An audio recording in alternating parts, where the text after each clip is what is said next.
Hola a todos, muy buenas tardes. Le damos la bienvenida al seminario con el que estamos inaugurando el año educativo 2025. Hoy tenemos el gusto de presentar el seminario sobre ambientes alimentarios para la prevención de enfermedades crónicas y la experiencia de la ley de etiquetado frontal y mercadeo de los alimentos en Chile. Tenemos el honor de contar con la participación de la doctora Camila Corbalán, a quien agradecemos mucho que comparta con nosotros el tiempo y la experiencia. Así que, doctora Camila, pues agradecemos mucho el tiempo y que compartas toda la experiencia con nosotros, de lo cual vamos a aprender mucho de toda la experiencia de Chile y aprender qué es lo que podamos llegar a implementar pronto en los países de la región. Hoy vamos a hablar entonces de cómo los ambientes obesogénicos están promoviendo la ganancia de peso y las enfermedades crónicas, y también de aprender de cómo la experiencia de Chile en ley de etiquetado y regulación de mercadeo está promoviendo que los ambientes sean más saludables. Así que todos tenemos muchísimo interés en aprender sobre esto y de tu experiencia. Estamos muy agradecidos, tenemos casi a 60 personas en este momento conectadas. Agradecemos a todos su participación y les agradecemos si nos pueden poner en el chat de qué país nos están viendo. Siempre nos gusta saber pues su nombre y de qué institución o país representan. Nos va a dar mucho gusto conocerlos.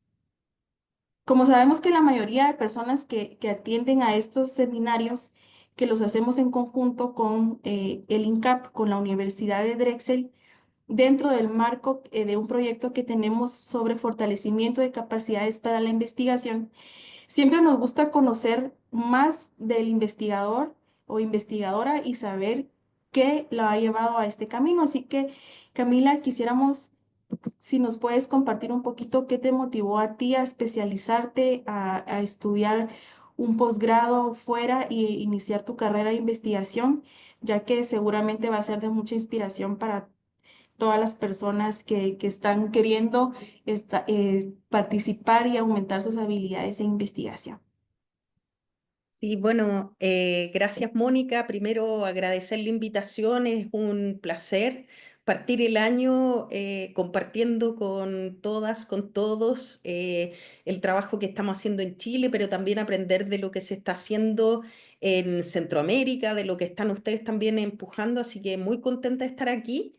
Em, bueno, contarles que yo tengo un pregrado que es en medicina, yo soy médico y cuando terminé la carrera había realizado en los últimos años una pasantía que tenía que ver con entender mejor la nutrición en las comunidades indígenas en Chile. La comunidad indígena en Chile es mucho menos importante que lo que es en Guatemala, en México, en sus países. Pero sin embargo comparte, creo yo, este factor común que es que concentra mucha de la carga de las enfermedades nutricionales.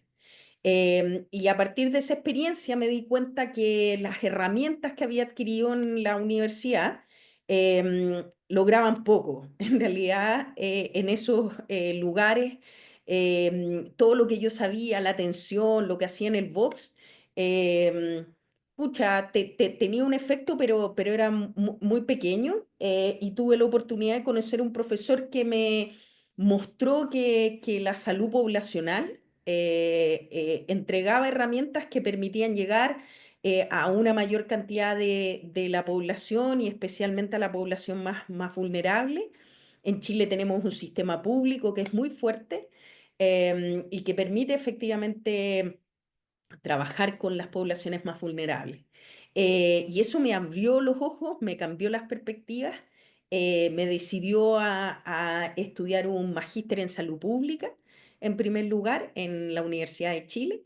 Y ahí terminé de convencerme, me volví una militante de la salud poblacional y con esa mirada partí a Estados Unidos, se me dio una oportunidad de tener un profesor hondureño que había trabajado largamente en el INCAP, Reinaldo Martorell, y él muy generosamente me recibió en Estados Unidos, en el programa de Emory en Atlanta.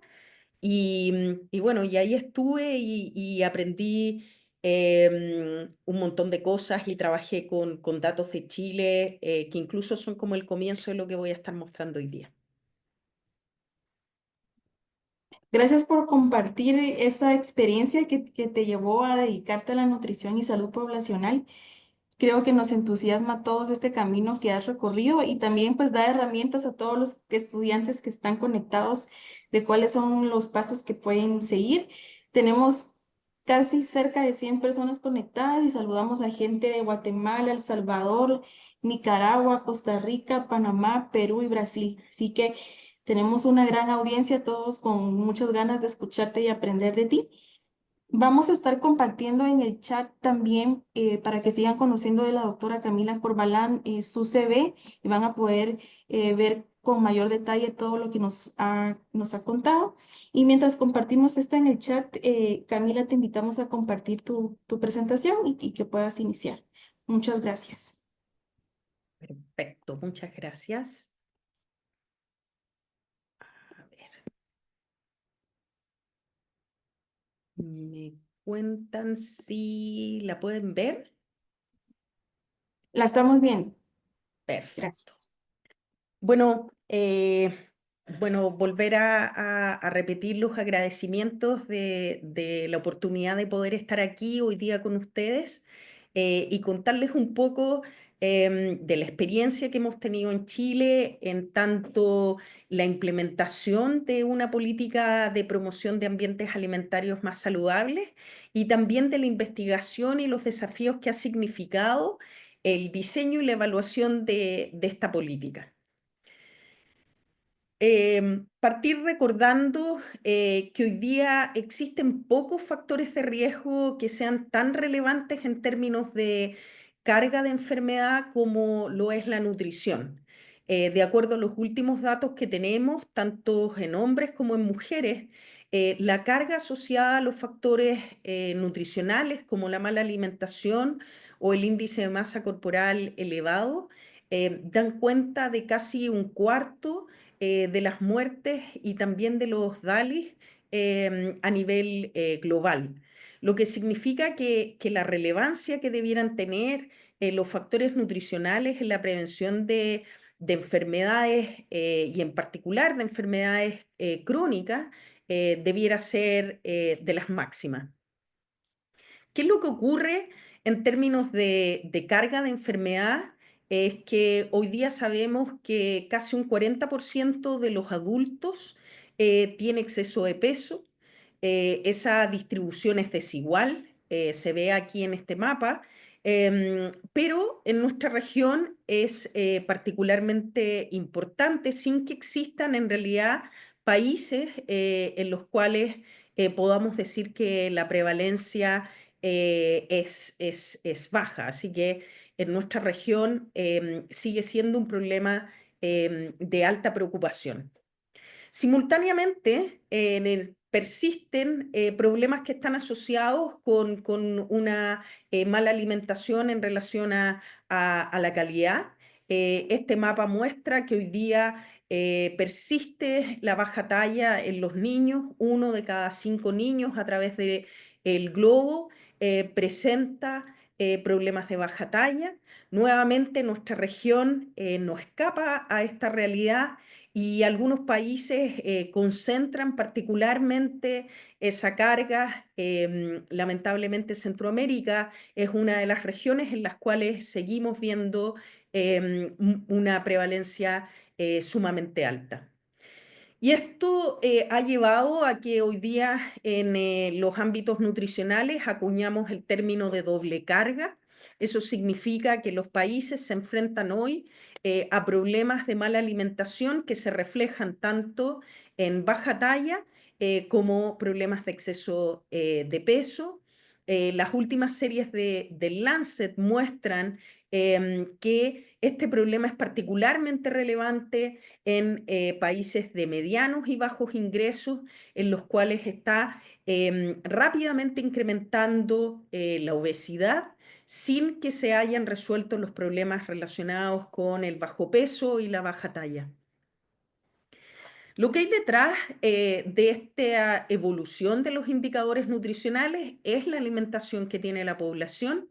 Esta es una gráfica que muestra cómo en todas las regiones del globo, en los últimos 10, 20 años, observamos un incremento en el consumo de alimentos que llamamos ultraprocesados, que son estos alimentos, ¿cierto?, que han sufrido múltiples transformaciones y que al final contienen bastante poco de alimento y mucho de ingredientes que nosotros no encontraríamos tradicionalmente en una cocina, y que han sido relacionados con la aparición de una serie de enfermedades y con mayor mortalidad. Simultáneamente, lo que ha ocurrido es que el consumo de alimentos saludables o naturales no ha incrementado. Más bien, lo que ha ocurrido es que estos alimentos ultraprocesados reemplazan en la dieta de las personas el consumo de alimentos como legumbres, como frutas, como vegetales, y por lo tanto se produce un desbalance en el cual prevalece el consumo de alimentos ultraprocesados sobre el consumo de alimentos naturales. Este es el Global Nutrition Report del año 2021, mostrando que sin excepciones las regiones de todo el globo están presentando una mala alimentación. Consumimos muy pocos alimentos que sabemos se relacionan con una mejor salud, como cereales integrales, como frutas, como vegetales. Y por otro lado, consumimos en exceso estos alimentos que sabemos que nos enferman, como ultraprocesados o carnes rojas procesadas. El resultado de estas transformaciones en nuestra alimentación es que si volvemos a mirar este reporte global, que debiera servir como un monitoreo de la situación nutricional a nivel global, lo que nos encontramos es que ninguna región va en camino a cumplir las metas que nos hemos propuesto en nuestros indicadores nutricionales. No vamos a entrar para disminuir el bajo peso, ni el bajo peso al nacer, tampoco las tasas de sobrepeso, de anemia, de lactancia materna. Si ahora miramos directamente nuestras dietas, lo que observamos es que a pesar de que tenemos este diagnóstico hace ya bastante tiempo, en la última década observamos un cambio que es nulo. Si ustedes miran aquí nuestra región, por ejemplo, la verdad es que en la última década no ha ocurrido absolutamente nada. Seguimos alimentándonos de la misma forma que ya sabemos que da cuenta de esta carga desproporcionada de enfermedad y mortalidad. ¿Cuál es el desafío entonces que enfrenta nuestra región y el globo en general? Es un desafío de rebalancear nuestros patrones alimentarios. Y esa recuperación de nuestra alimentación requiere combinar dos acciones simultáneamente. Por un lado, disminuir el consumo de estos alimentos ultraprocesados que nos están enfermando, y por otro lado, promover el consumo de alimentos naturales que resultan beneficiosos para nuestra salud. Entonces lo que tenemos que hacer es modificar lo que comemos.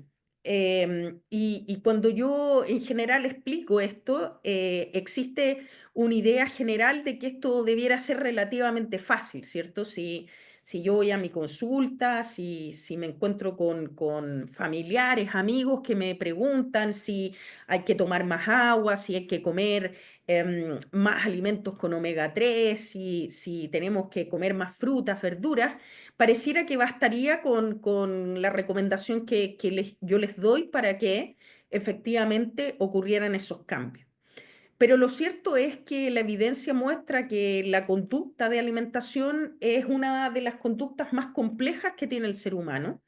Y hoy día los estudios nos han mostrado que lejos de depender solo de la decisión individual de una persona, de las ganas que yo tengo, de la información, esta conducta depende de una multiplicidad de factores.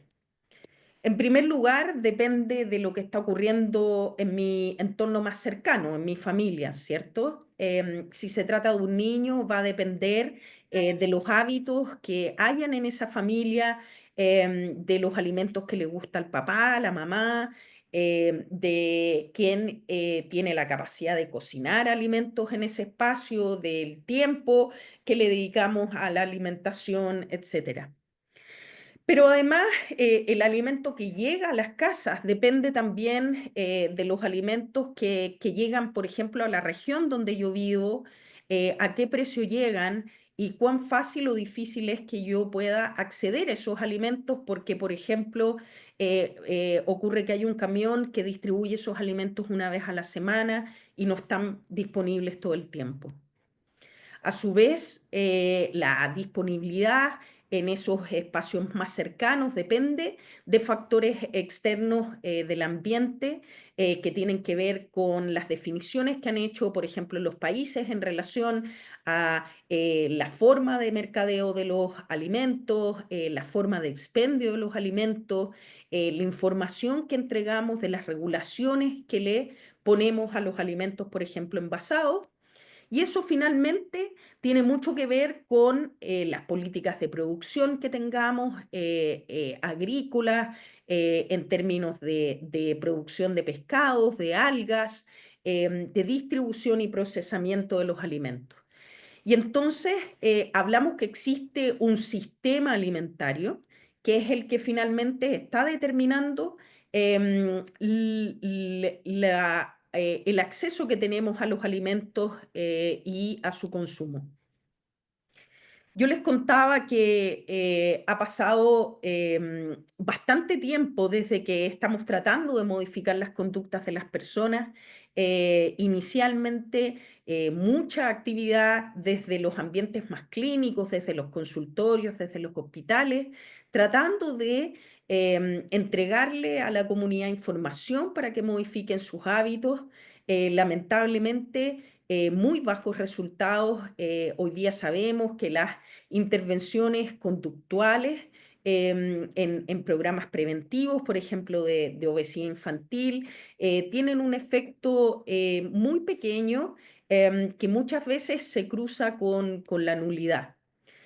Y entonces hemos ido aprendiendo de que hay algún tipo de intervenciones, principalmente aquella que es basada en entregar información a las personas que requiere mucho esfuerzo, ¿cierto? En el fondo, si a mí me dan información, si yo entiendo lo que tengo que hacer, pero todo lo que ocurre alrededor mío apunta en otra dirección, se me vuelve muy, muy difícil ejecutar esas indicaciones que a mí se me dan. Mientras que hay otro tipo de intervenciones que tienen más bien que ver con modificar lo que ocurre afuera de las personas, que no requiere de hecho de ninguna acción, simplemente a mí me van a llegar sin que yo necesariamente tenga que ejecutar ni una acción. Hay un ejemplo muy claro, tiene que ver, por ejemplo, con las regulaciones de marketing. Si disminuye el marketing de alimentos poco saludables en la televisión, yo no tengo que hacer absolutamente nada, pero automáticamente me veo beneficiado por esa intervención. Sabemos además, a partir de los estudios de economistas, que las intervenciones que están basadas más en las personas, como dar tratamiento, hoy día muy de moda el Ozempic, en otras épocas las cirugías bariátricas, resulta muy costoso para un país, mientras que las intervenciones que son más bien poblacionales, que le llegan a una gran cantidad de personas, pueden resultar incluso costo efectivas. Entonces, acuñamos un poco esta imagen, la idea de que las personas tenemos que hacer un cambio en nuestras conductas, es como subir una montaña con un peso muy fuerte y lo que debiéramos hacer es tratar de hacer esa pendiente lo menos empinada posible, de modo que ese cambio que realizan las personas sea lo más fácil posible. Y lo que se ha propuesto es que una forma de bajar esa pendiente sería a través de modificar entonces los ambientes alimentarios. ¿Qué son estos entornos alimentarios? Decimos que los entornos alimentarios son el espacio en el cual los consumidores se encuentran con los alimentos. Y tienen que ver con una serie de aspectos que determinan nuestra probabilidad de consumir un alimento o de consumir otro alimento. Tienen que ver con la disponibilidad, pero también con el precio que tienen esos alimentos, con la información que yo recibo, con cómo se me provisionan, especialmente en programas gubernamentales, cómo se promocionan esos alimentos y con la calidad que tienen esos alimentos. Y entonces aquí vemos que en cada uno de estos aspectos yo puedo hacer acciones que disminuyan la promoción o el interés que tenemos de consumir alimentos ultraprocesados, mientras que tomamos acciones que favorecen el consumo de alimentos naturales. Por lo tanto, es un balance en los diferentes aspectos para propender a la transformación que nosotros queremos generar en la población porque resulta más saludable. Con esta información se han empezado a implementar una serie de políticas a través del mundo en diferentes países. Aquí un mapa de lo que ocurre en relación a los impuestos a bebidas azucaradas, uno de los impuestos que se ha extendido de mayor forma a través del globo. Aquí otras en relación a restricciones de marketing, como se ven mucho menos frecuente que los impuestos, muy al debe en relación a eso. Pero en general hoy día sabemos que estos ambientes alimentarios son complejos, no tienen que ver con un solo espacio, sino que tienen que ver con múltiples espacios. Las personas durante un día transcurre su vida en su hogar, pero también en los espacios públicos, también en la universidad, el trabajo, las escuelas, en el transporte público. Y por lo tanto, hoy día entendemos que lo que tenemos que propender es a transformaciones en diferentes ambientes alimentarios a través de la implementación de acciones que sean coherentes y coordinadas y que solo de la implementación de ese tipo de políticas vamos a lograr efectivamente estas transformaciones que estamos buscando en la alimentación. Y un poco con esta idea en la mente, en Chile se implementó la ley de etiquetado de alimentos. Nosotros fuimos el primer país en el cual en nuestra región se empezaron a implementar cambios en relación a los entornos alimentarios y lo que vamos a mostrar un poco son esos resultados. Para darles un poco de contexto, bueno, Chile está ubicado en Sudamérica y lamentablemente somos uno de los países que concentra mayor carga de obesidad. Tenemos cifras que alcanzan casi 3 de cada 4 adultos con exceso de peso. La situación es incluso más preocupante en los niños al inicio de la escuela. 1 de cada 2 presenta exceso de peso. Y ya hace más de una década, antes de la implementación de esta regulación, nosotros observábamos que alrededor de un tercio de las calorías de los chilenos provenían de estos alimentos ultraprocesados.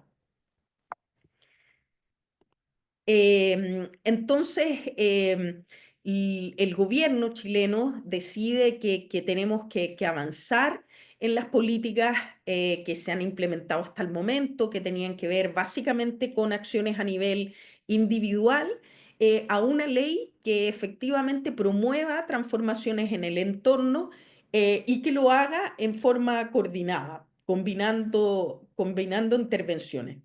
El foco de la regulación tiene que ver con la disminución del consumo de alimentos con alto contenido de calorías y de sodio, grasas y azúcares. Se focaliza en alimentos empaquetados que tengan adición de alguno de estos nutrientes, de modo de excluir a los alimentos naturales. Y se hace de esta forma porque lo que se busca efectivamente es disminuir la carga de enfermedades crónicas asociadas al consumo de estos nutrientes.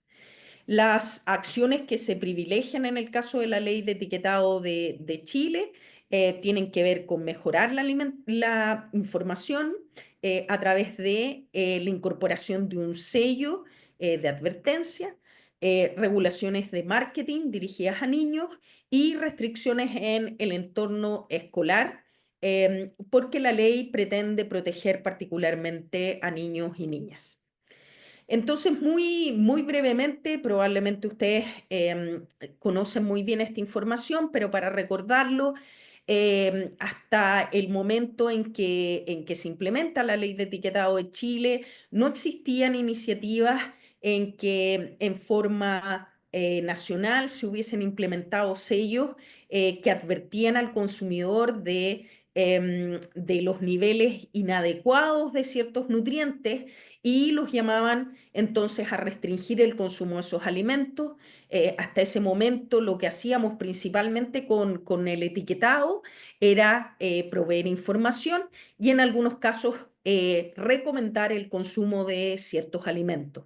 Em, Como les decía, en el caso de Chile se fijan límites para calorías, sodio, grasas saturadas y azúcares, y entonces un alimento puede llevar entre 1 y 4 sellos dependiendo de sus contenidos nutricionales. La lógica del sello de advertencia que se implementa como un signo pare, negro, muy sencillo, en blanco y negro, proviene de estudios de neurobiología que muestran que los consumidores deciden qué comer en un supermercado en cosa de segundos. Es una decisión que es muy rápida y que por lo tanto no puede depender de la entrega de información muy detallada o muy compleja, sino que más bien tiene que ser una información visual, sencilla, simple, que las personas puedan rápidamente incorporar y traducir en una acción.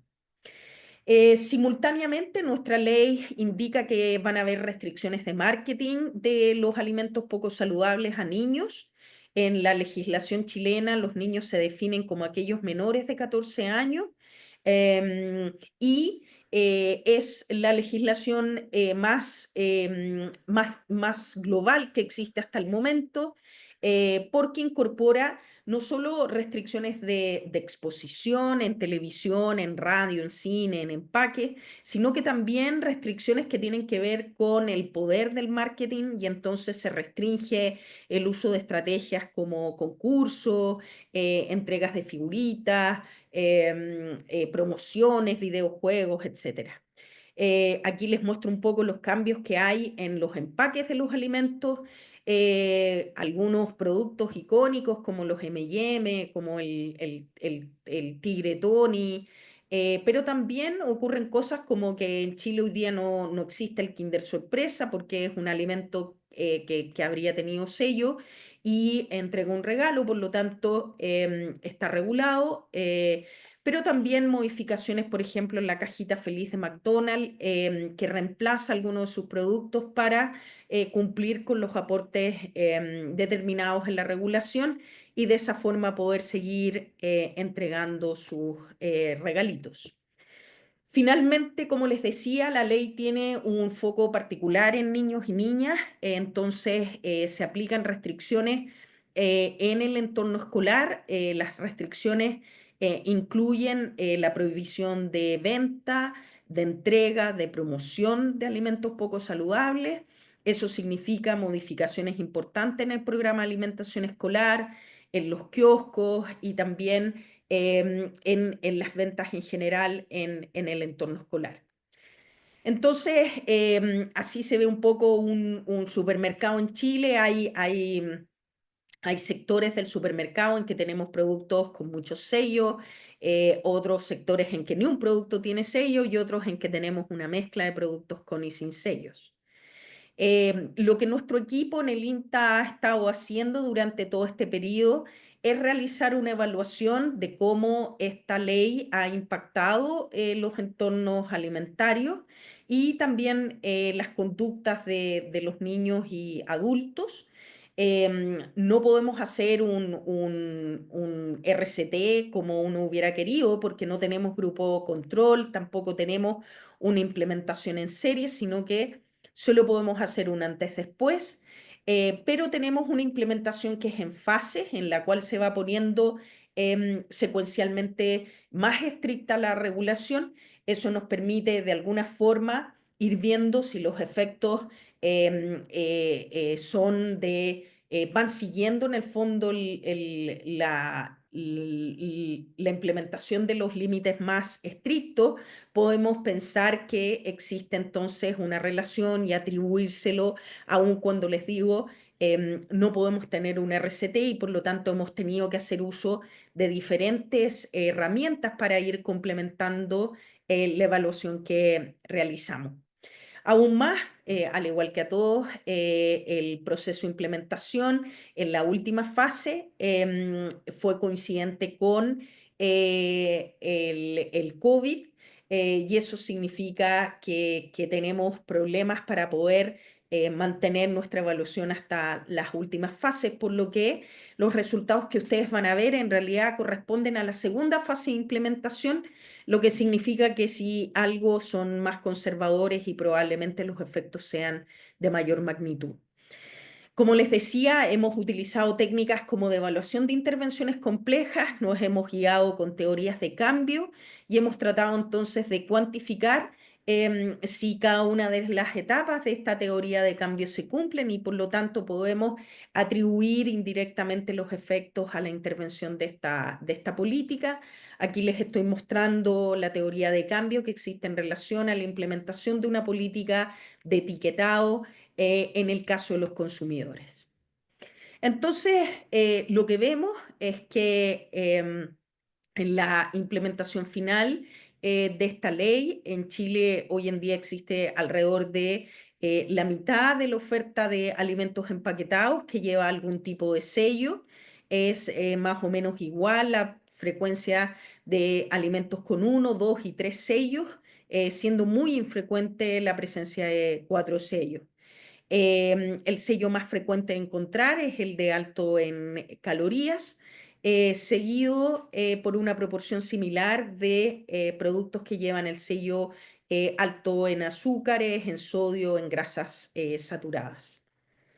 En el caso de marketing, hemos hecho evaluaciones de envases y hemos hecho evaluaciones de televisión. En ambos casos, lo que vemos es una disminución importante de las estrategias de marketing. Esta disminución no es total, pero es de alrededor de un 65% en el caso de los envases y es de alrededor de un 75% en el caso de publicidad en televisión. Esto se refiere a publicidad de alimentos poco saludables dirigido a niños, que es lo que regula nuestra ley. Este es un estudio en las etapas muy iniciales de implementación de la ley, es solo del área metropolitana en Santiago, y aquí se hace un análisis de cómo impacta la implementación de la ley en la oferta de alimentos en kioscos, y vemos también una disminución muy importante de la oferta de alimentos que llevan sellos de cualquiera de sus tipos. Ahora, cuando evaluamos qué ha implicado la implementación de estos sellos en el reconocimiento, comprensión y uso del etiquetado de alimentos, les muestro aquí resultados del International Food Policy Survey. Este es un estudio multicéntrico que abarca 7 países y en los cuales se hacen encuestas muy detalladas en línea, solo para mostrar en verde los resultados de los niños y niñas chilenos comparados con los niños y niñas de los otros 6 países que en ese momento no tenían políticas de etiquetado de advertencia, mostrando que en el caso de Chile la etiqueta se ve significativamente más, se comprende significativamente más y se usa significativamente más cuando se compran alimentos. Eh, Hemos analizado también qué es lo que ocurre en relación a la oferta de alimentos y su calidad. Estos son resultados que muestran que la industria efectivamente reformuló sus alimentos. Originalmente nosotros habíamos estimado que alrededor de un 70% de los alimentos iban a llevar algún tipo de etiqueta. Lo que vemos finalmente al final de la implementación es este 50% y nosotros hemos reportado disminuciones significativas en todos los nutrientes regulados. Por supuesto, hay disminuciones que son más importantes en algunas categorías que en otras.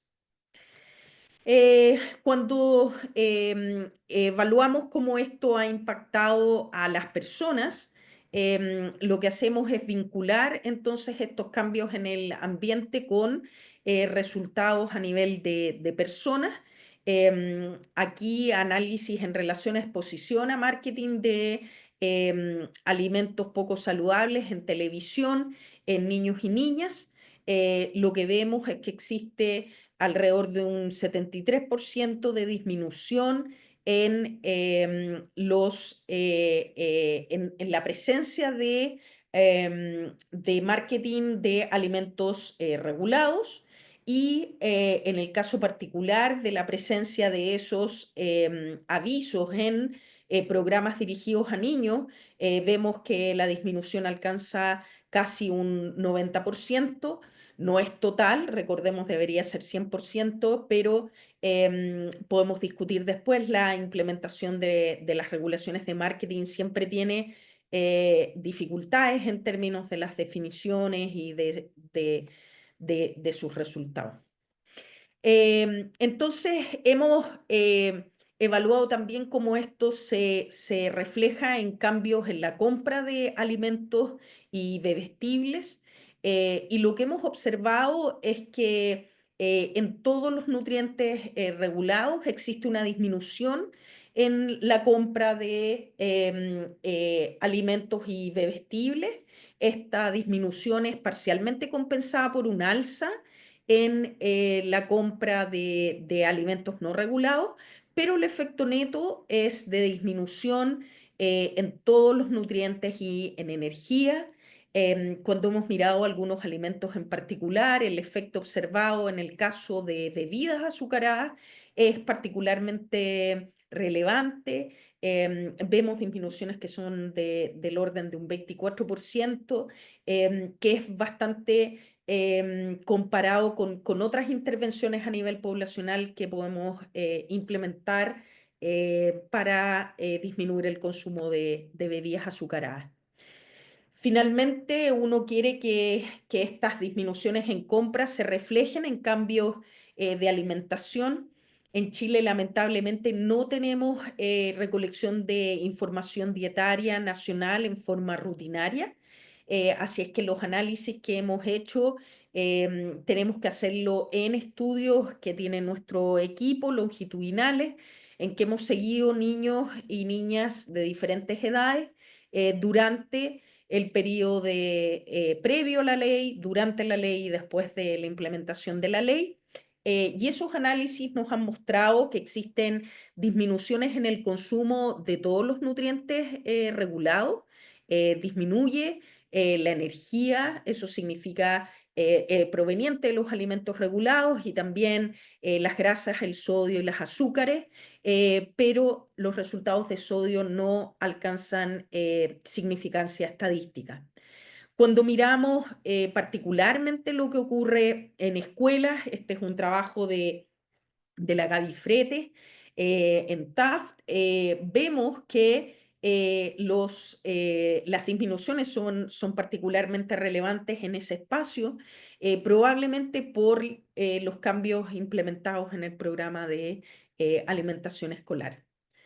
De nuevo, resultados del International Food Policy Survey, solo para mostrarles que estos resultados son consistentes con los que nosotros hemos observado. Vemos que Chile es el país donde se reporta menor consumo de alimentos poco saludables y por otro lado mayor consumo de alimentos naturales, en este caso frutas y verduras. Cuando nosotros pensamos en cuál es el efecto neto de lo que ocurre en el sistema, nosotros buscamos que una política impacte lo que está ocurriendo con el consumidor, pero también con los productores. Yo les mostré ya un poquito de eso, pero para enfatizarlo, nosotros hemos evaluado con colegas de la Escuela de Comunicaciones cuál ha sido el discurso de diferentes actores relacionados con la implementación de esta ley. Aquí les muestro en particular lo que ocurre con los productores de alimentos, en que previo a la implementación de la ley prevalecen discursos que tienen que ver con cómo esto va a impactar la economía, con los miedos que hay en términos legales, con la falta de claridad, pero lo que observamos es que una vez que se implementa la ley, disminuyen los mensajes que son más de preocupación o negativos y aparecen mensajes más positivos como la posibilidad de cooperación, de incentivo, de innovación.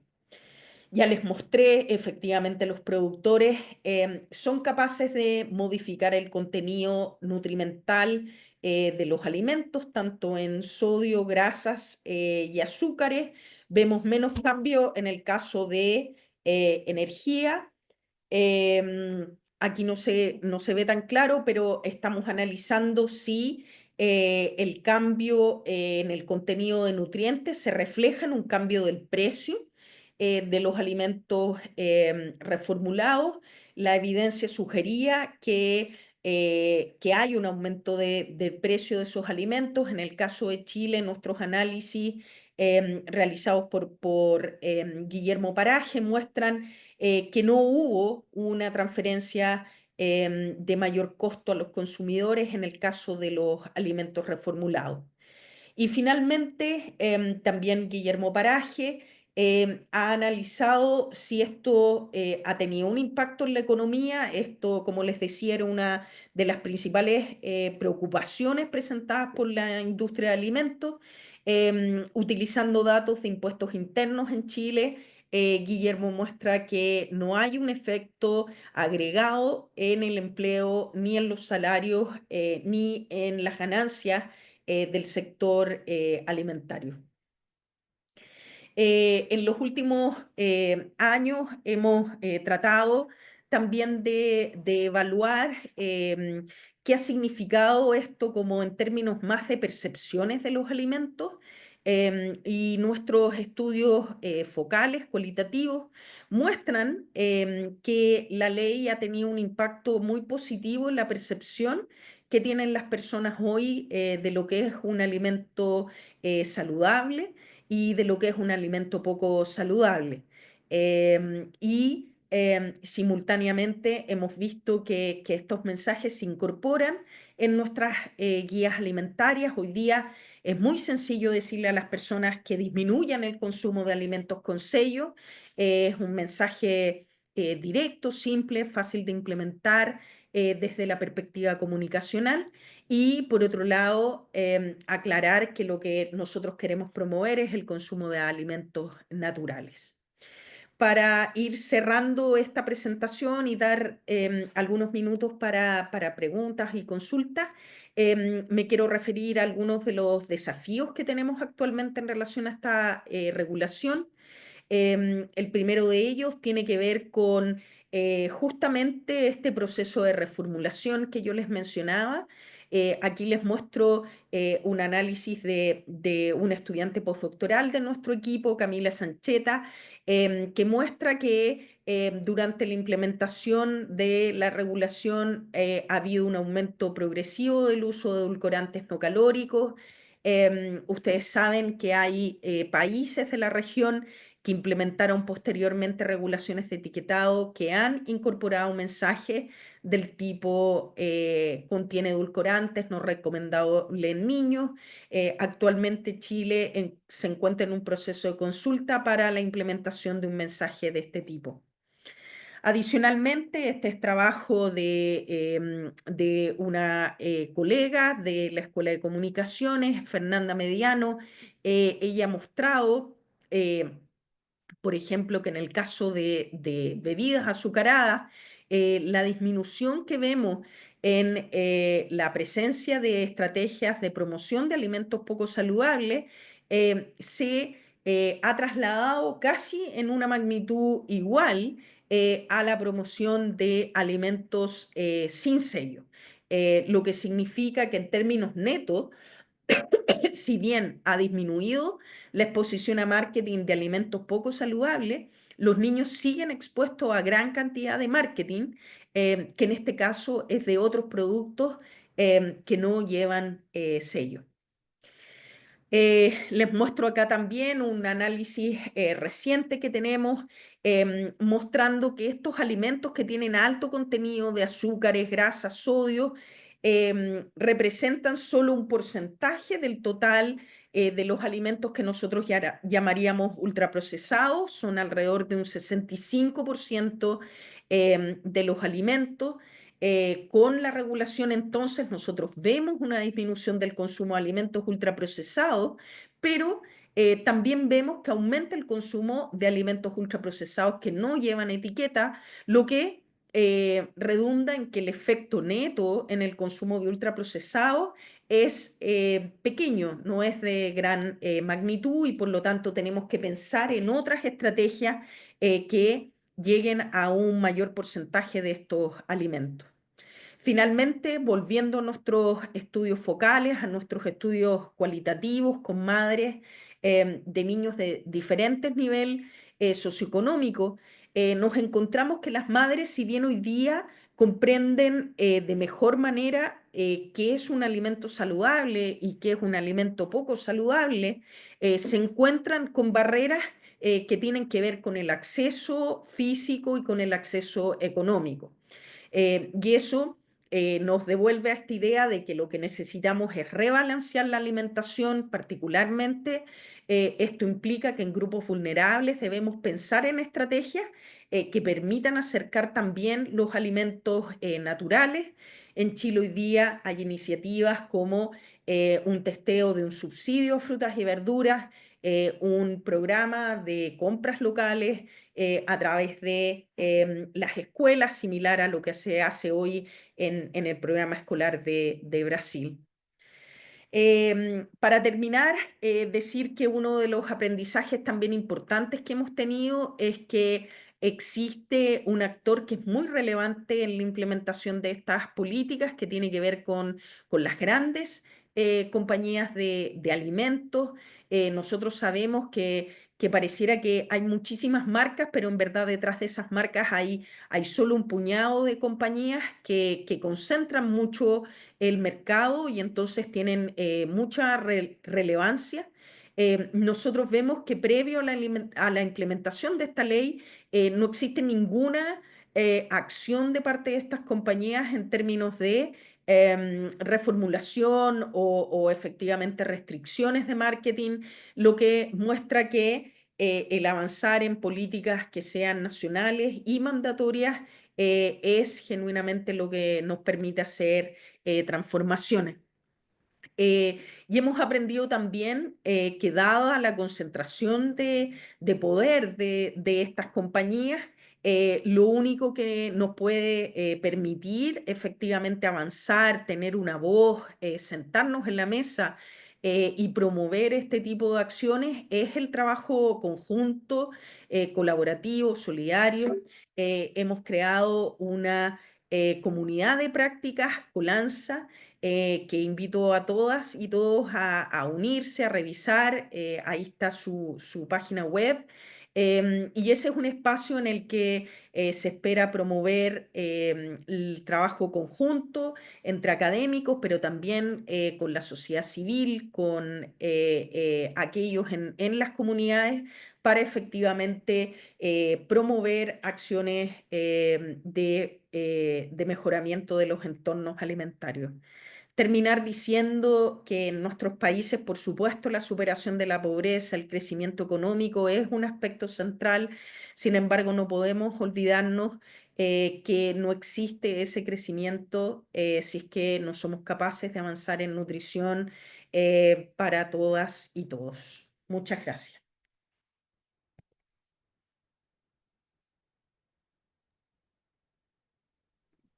Gracias, Camila. Excelente presentación. Gracias por compartirnos esta gran experiencia de Chile.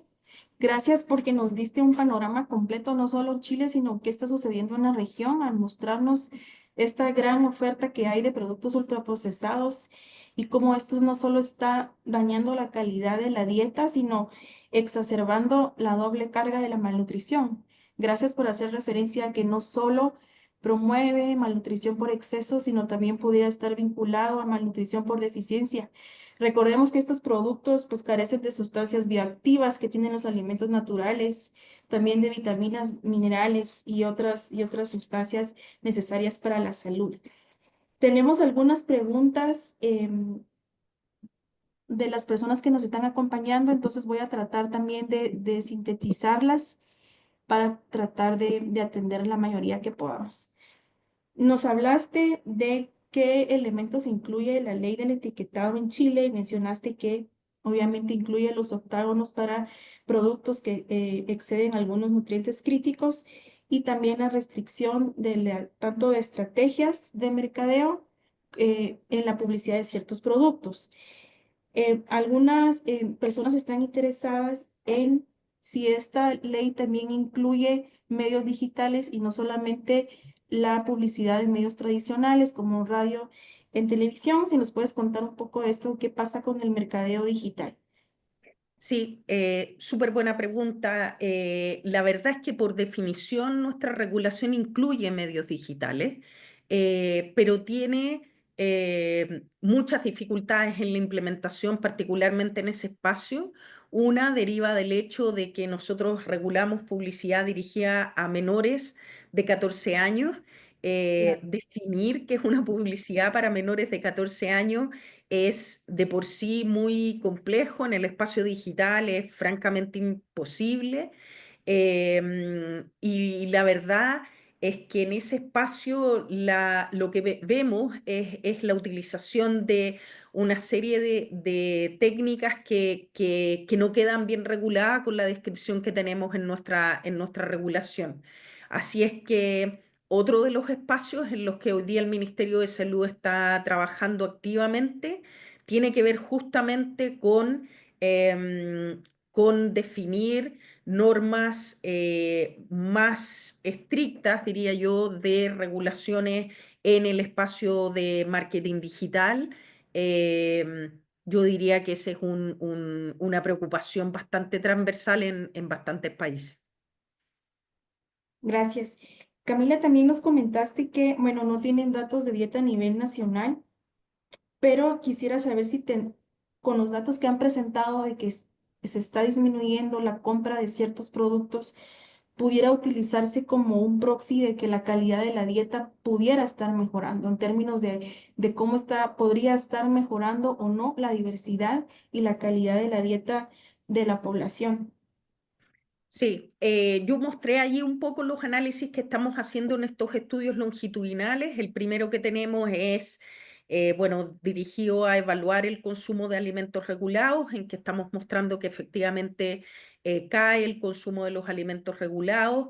Es bien importante resaltar esto porque es en una edad en que los niños van creciendo, por lo tanto, no solo deberíamos esperar que se mantenga, sino que además aumente. Así que las disminuciones efectivamente son relevantes.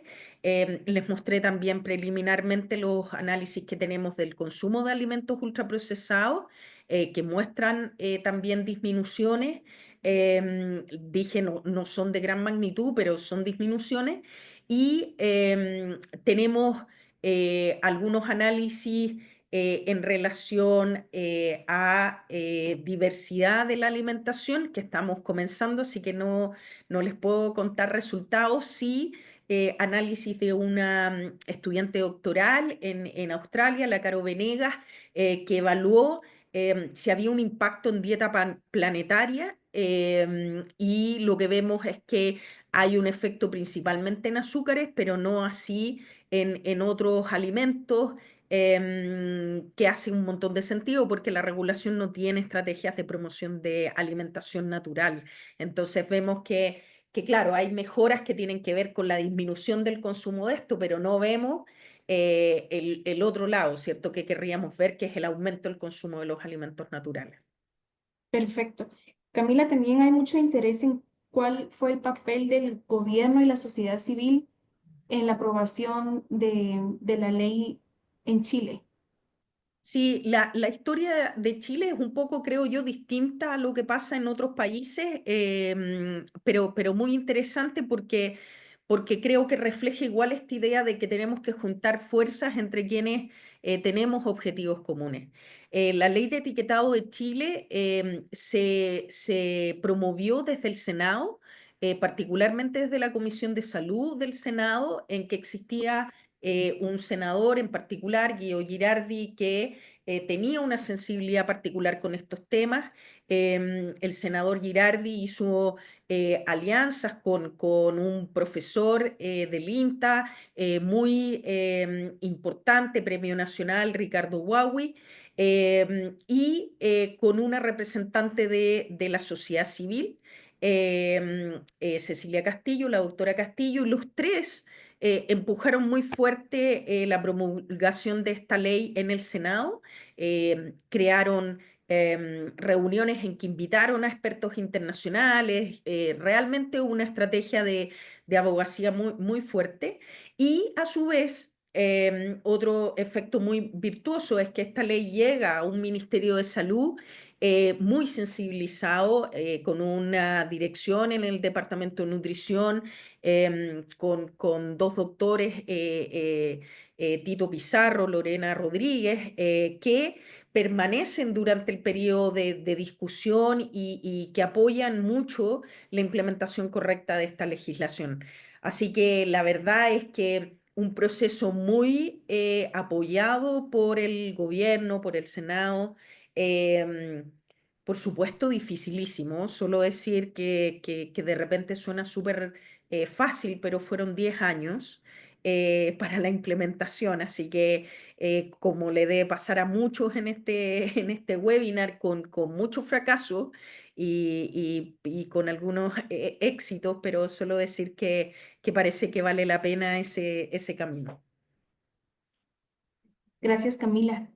Hay otra pregunta relacionada a si en el futuro tienen contemplado analizar el efecto que podría tener el uso de otros ingredientes que están utilizando como los edulcorantes en este proceso de reformulación de alimentos. Sí, de todas maneras, excelentes preguntas todas. Tenemos una colega en el INTA, Natalia Rebolledo, que está efectivamente trabajando temas que tienen que ver no solo con edulcorantes no calóricos, sino aditivos en general, reemplazos posibles para sodio, para azúcares, y observando cómo esto se relaciona con alteraciones de salud metabólicas y en otros sistemas.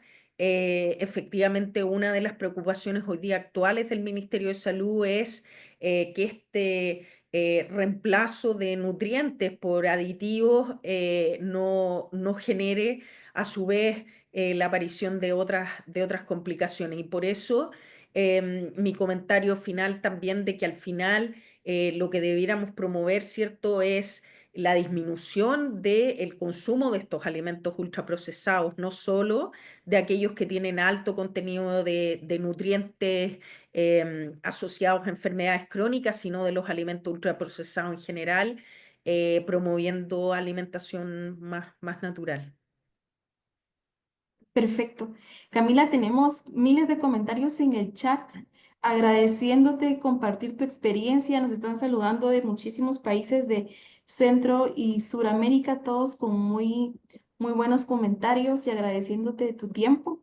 Así que yo también quiero agradecerte en nombre de la Universidad de Drexel y de INCAP en el tiempo que te tomaste en compartir con nosotros esta experiencia que sin duda nos impulsa al resto de países que estamos trabajando en promover y lograr la implementación de medidas regulatorias en los países que, como tú bien dijiste, las medidas a nivel poblacional y regulatorias pues son las más costo efectivas y también me gustó mucho que mencionaste que también equitativas al no requerir un nivel alto de agencia a nivel individual. Entonces, tenemos que seguir trabajando por la implementación de todas estas intervenciones que en el fondo van a ser equitativas y mejorar la salud. Así que muchas gracias por recordarnos esto y por contarnos toda esta experiencia que sin duda nos dan ánimos para continuar trabajando. Están preguntando si esta grabación va a estar disponible luego. Sí, va a estar, la hemos grabado y va a estar disponible para que la vuelvan a consultar en el canal de YouTube de INCAP y también se cuelga en el canal del programa que tenemos con Drexel. Así que van a tener acceso a esta grabación por diversos medios, pues para que revisen lo que la doctora Corbalán nos ha compartido, las referencias, y si quieren volver a tomar esta clase que tuvimos el día de hoy tan bonita. Así que muchas gracias y muchas gracias Camila y a todos por participar. Nos vemos el próximo mes en el siguiente seminario. Muchas gracias a todos, Mónica. Solo recordar que en Latinoamérica todos aprendemos de todo, así que esperamos las novedades desde Centroamérica, las próximas que vengan. Muchas gracias. Gracias, esperamos tener noticias pronto. Feliz tarde.